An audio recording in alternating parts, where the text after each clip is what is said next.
Bonjour à tous. Aujourd'hui, on va s'intéresser aux fondations même du pouvoir en Occident. Pour ça, on va suivre le parcours de trois personnages absolument monumentaux. Trois visions qui, chacune à leur manière, ont littéralement sculpté notre monde. Voilà la grande question qui va nous servir de fil rouge. Comment est-ce qu'on en est arrivé là? Alors partons ensemble pour un voyage dans le temps pour comprendre comment cette idée de pouvoir a été en fait inventée, puis constamment réinventée sur les rives de la Méditerranée. Notre histoire commence au 5e siècle avant notre ère. On est à Athènes, et là, une idée complètement nouvelle, presque un peu folle pour l'époque, est en train de voir le jour. Celui qui prononce ces mots, c'est Périclès. C'est le grand stratège, l'homme d'État le plus influent d'Athènes. Et le moment est très solennel. Il fait un discours en l'honneur des soldats morts au combat. C'est dans ce contexte qu'il va définir ce système politique révolutionnaire. Donc, l'idée sur le papier, elle est magnifique. Le pouvoir appartient au peuple, et ce qui compte, ce n'est pas de quelle famille on vient, mais ce qu'on vaut vraiment. C'est l'essence même de l'idéal démocratique. Et c'est là, bien sûr, que ça devient passionnant. Parce que comme très souvent, la réalité est beaucoup plus nuancée que le discours officiel. Heureusement, on a les critiques de l'époque, et eux nous donnent une vision bien différente du règne de Périclès. Cette comparaison, elle est parfaite pour illustrer la tension au cœur du système. D'un côté, on a le beau discours de Périclès sur le pouvoir au peuple, et de l'autre, des historiens comme Plutarque qui, des années plus tard, le décrivent carrément comme un démagogue, un homme qui utilisait l'argent des alliés d'Athènes pour s'acheter les faveurs de son propre peuple. Pour garder son influence, Périclès était très malin. Il lançait des grands chantiers, des expéditions maritimes, ça donnait du travail à tout le monde et ça montrait la puissance d'Athènes. Le petit problème? L'argent venait du trésor de la Ligue de Délos, une alliance militaire.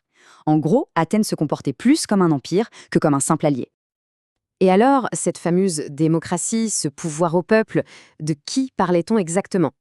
Eh bien, sur une population totale d'environ 400 000 personnes, seuls les hommes, citoyens et adultes, avaient le droit de vote. Au final, on parle d'une toute petite minorité.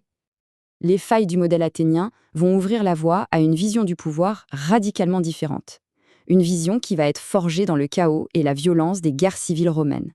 Alors, on change d'époque, on change de lieu. Direction Rome.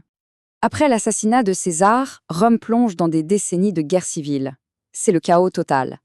Et de ce chaos va émerger un jeune homme, le fils adoptif de César, Octave.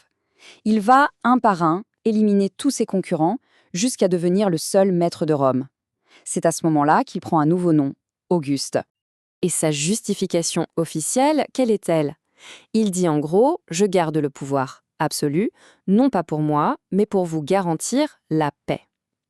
Tout son génie politique, ça a été de faire passer cette dictature pour une simple restauration de la bonne vieille République. Ce nouveau système a un nom, le Principat. En apparence, tout continue comme avant. Le Sénat se réunit, les magistrats sont élus, mais en réalité, tous les fils du pouvoir, absolument tous, sont dans les mains d'un seul homme. C'est une fiction politique incroyablement habile. Mais la vraie question, c'est comment a-t-il réussi ce tour de passe-passe sans se faire assassiner comme son père adoptif? La réponse est simple et tient en un mot, propagande. Et sa statue la plus connue, celle de Prima Porta, en est l'exemple parfait. Sur cette statue, absolument rien, mais alors rien, n'est laissé au hasard. Chaque petit détail est un message de propagande. Il nous dit « Je descends des dieux, je suis un chef militaire invincible, j'apporte la paix au monde, et les dieux eux-mêmes approuvent mon pouvoir. » Le message est martelé.